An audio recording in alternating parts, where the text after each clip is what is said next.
This might be the last self-improvement video I want you to watch today. I know that sounds weird coming from someone who's making a self-improvement video, but I promise it'll make sense by the end. Over the last few weeks, I've been thinking a lot about this channel. My first video was about making over $50,000 during high school and still not knowing what I wanted to do with my life. Then I made a video about wasting your summer. After that, I made one about building a routine. All three of those videos had one goal. I wanted to help people my age become better while telling my own story.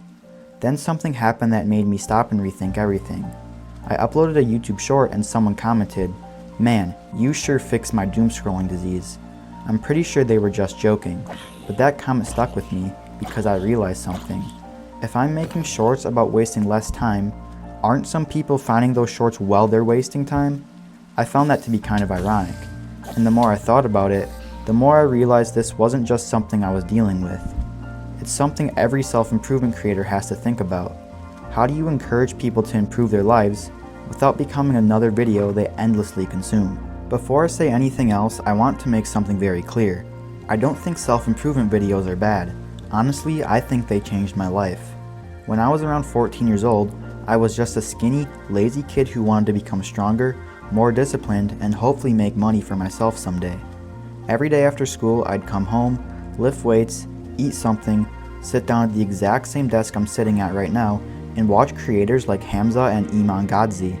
What's funny is that I still have the notebook I used to take notes back then. I'd pause the videos every couple of minutes just to write down another idea, workout tips, business ideas, mindset lessons. I genuinely believe those notes could change my life, and looking back, I think they actually did. Those videos made me believe someone my age could improve. They made me start lifting consistently.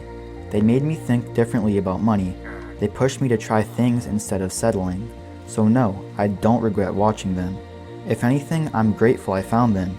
But I also wish someone would have told me one thing much earlier. Watching self-improvement is not the same as living it. Now I have a question for you. Have you ever finished a self-improvement video, clicked another one, then another, and suddenly an hour disappeared? You feel productive because you're learning, you're taking notes, you're hearing great advice. Compared to watching random videos, it feels like you're moving forward. But are you? That's the question I started asking myself. I realized there were times when I was learning more than I was actually doing. I watched months of business content before I finally started my first social media marketing business. When I finally did, I had no clue what I was doing. I spent an entire summer calling gyms, learning sales, making mistakes, and getting rejected. After 3 months, I made about $100, and at the time, I felt like a failure. But now, I see it completely differently. That failed business taught me more than dozens of videos ever could, because for the first time, I wasn't consuming someone else's experience. I was creating my own. I think that's the biggest lesson I've learned over the last few years. Information points you in the right direction, but action is what actually moves you. That's true for business, fitness, and faith. It's true for almost everything in life. You can watch 100 workout videos, but none of them will build muscle for you. You can watch hours of business content, but none of it will start your business. You can watch videos about becoming disciplined, but eventually you have to put your phone down and practice discipline yourself. The knowledge matters, but only if it leads somewhere. Looking back, I'm actually glad I watched all those videos. Without them, I probably wouldn't be where I am today. But I also think they only became valuable because eventually I stopped watching and started doing. That lesson became even clearer a few years later when something I started purely for fun unexpectedly changed my life. And that's where this story really begins. Ironically, it wasn't the business I spent months preparing for. It was a football page that started as nothing more than a hobby. I didn't create it because I wanted to make money. I wasn't thinking about creator rewards or RPM or building an online business. I just loved football. I thought it was cool to edit videos, talk about the NFL, and see people enjoy something I created. For almost 2 years, I treated it as a hobby. Some videos did well, some completely flopped. I kept making them because I enjoyed the process. But then one day, I realized TikTok had changed its monetization program. For the first time, I looked at my page differently. I started putting more effort into every script, every edit, and every upload, and eventually one video took off. The next morning I woke up, opened the Creator Rewards dashboard, and realized something I made on my phone had earned me hundreds of dollars overnight. That moment felt unreal, not because of the money itself, but because it proved that creating something could actually change my future. Over the next few years, those videos ended up making me more than $50,000. People hear that number and think that's the lesson, but honestly, it's not. The lesson is that none of that would have happened if I stayed at my desk watching videos forever. At some point, I had to close YouTube and start creating instead of consuming. Another thing I've realized is that making money doesn't magically solve every problem. In some ways, it actually created a new one.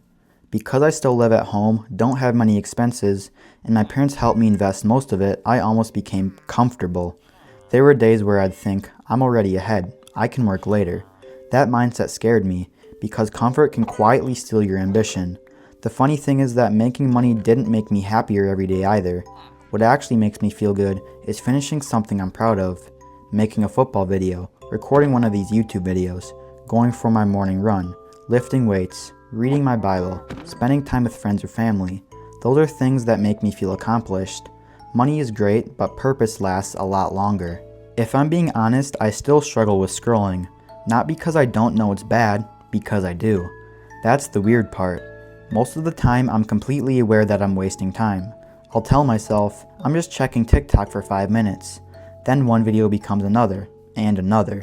Half of my brain is saying, you should be editing. The other half is saying, just one more. Then 15 minutes disappear, sometimes 30. The guilt afterwards is always worse than the scrolling itself. That's why I've started asking myself one simple question. Does this move me closer to the person I want to become? Sometimes the answer is yes, but most of the time it's no. And usually I already know the answer before I ask it. I just need to be more honest with myself. When this happens, one of the best resets I've found is surprisingly simple. I leave my phone inside and go for a walk. No music, no scrolling, no videos. Just me and my thoughts. Almost every time I come back with a clearer mind. Sometimes I realize exactly what I need to work on. Sometimes I don't think about work at all. I just enjoy being outside. A few weeks ago, I went to a government and leadership camp. I still had my phone, but I barely looked at it. I was talking to people, meeting new friends, and working together. When I got home, I realized how much calmer my mind felt. That week reminded me that life feels differently when you're actually living it instead of constantly consuming it. So where does that leave this channel? Honestly, I still want to make self-improvement videos. I still hope you watch them.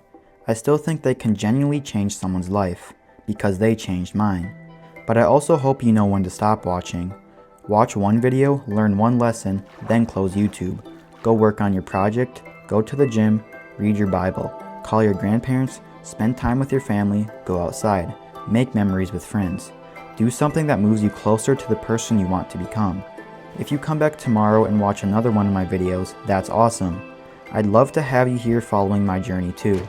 But I'd rather you spend most of your time living your own life than spend all day watching mine or someone else's. Because that's what this channel is really about.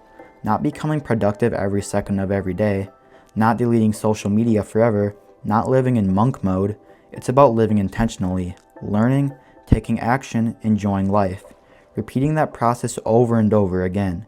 So when this video ends, don't let it become just another piece of content you consumed. Let it become the reason you finally start something. Maybe that's a workout, maybe it's a business, maybe it's reading one chapter of your Bible, maybe it's simply putting your phone down and going outside. Whatever it is, take one step, because that's all self-improvement was ever supposed to do, point you in the right direction. The rest is up to you. Self-improvement doesn't change your life, the actions you take do. Thanks for watching, and I'll see you in the next video.